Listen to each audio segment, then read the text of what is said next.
नमस्कार। ऑनलाइन शिक्षण में आपका स्वागत है। आज हम कक्षा पंचमी में गणित विषय में पाठ 4 के भाग 2 में आज का जो प्रकरण है वो विचलन। इन विचलन क्या होता है?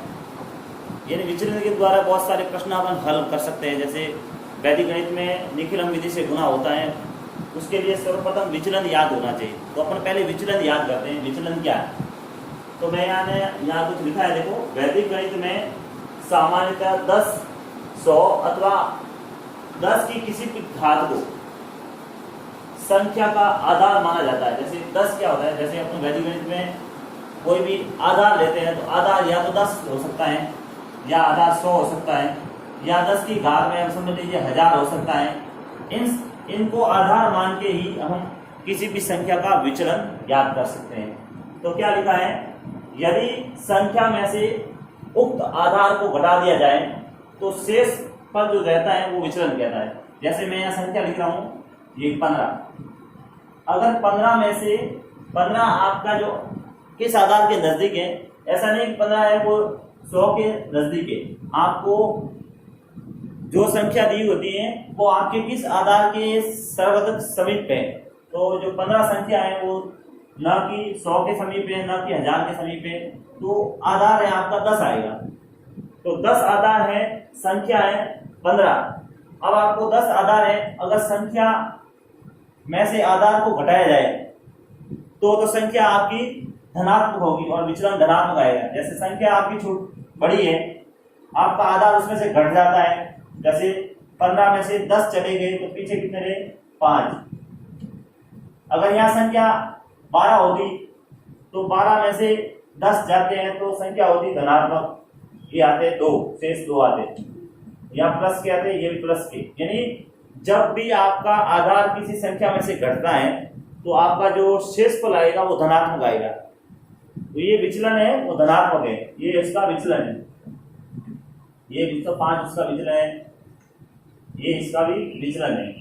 यानी जब भी आपकी संख्या में से आधार घटता है और शेषफल रहता है तो आपका जो विचलन होगा वो धनात्मक आएगा।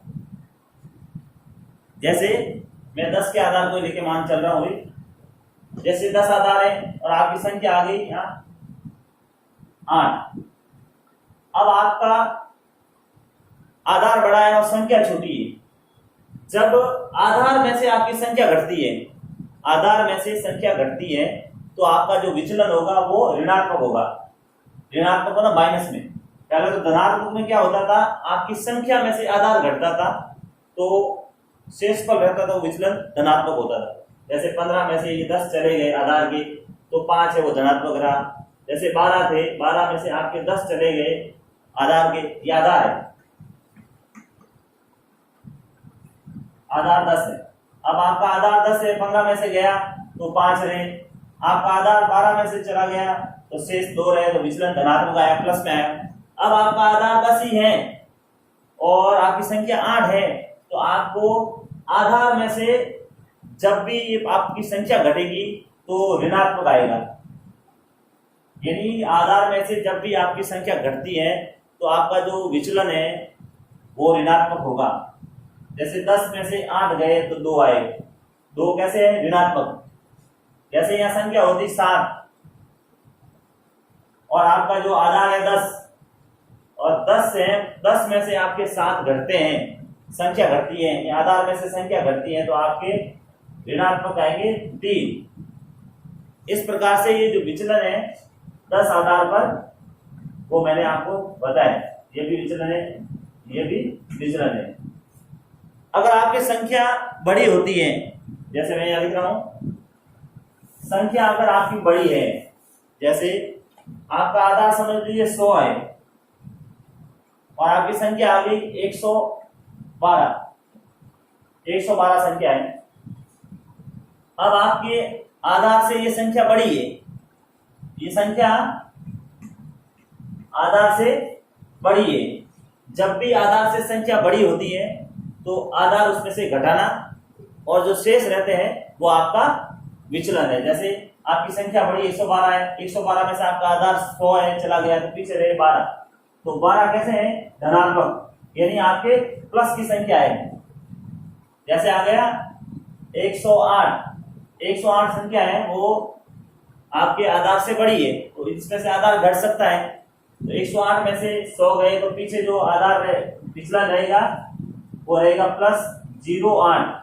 अब आपको ये बात ध्यान रखनी है कि जब भी आधार 100 होता है और यहाँ पर तो पीछे संख्या 12 थी, 2 अंक हो गए, यहाँ पर सिर्फ 1 अंक ही था, एक शून्य है, तो आपको दोनों को लेके जाना। ऐसा नहीं अगर आप 8 लिख देते हैं तो आपका विचलन गलत हो जाता है। जैसे संख्या आ गई 96।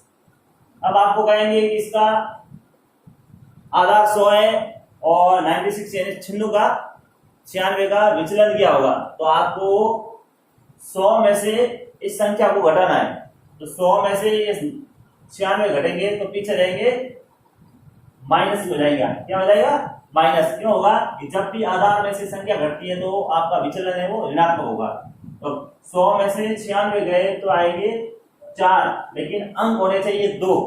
ऐसा नहीं कि सिर्फ 4 लिखते, सिर्फ 4 लिखोगे तो आपके गलत हो सकता है, तो आपको एक शून्य आपके आगे लगाना पड़ेगा, 2 अंक होने जरूरी है।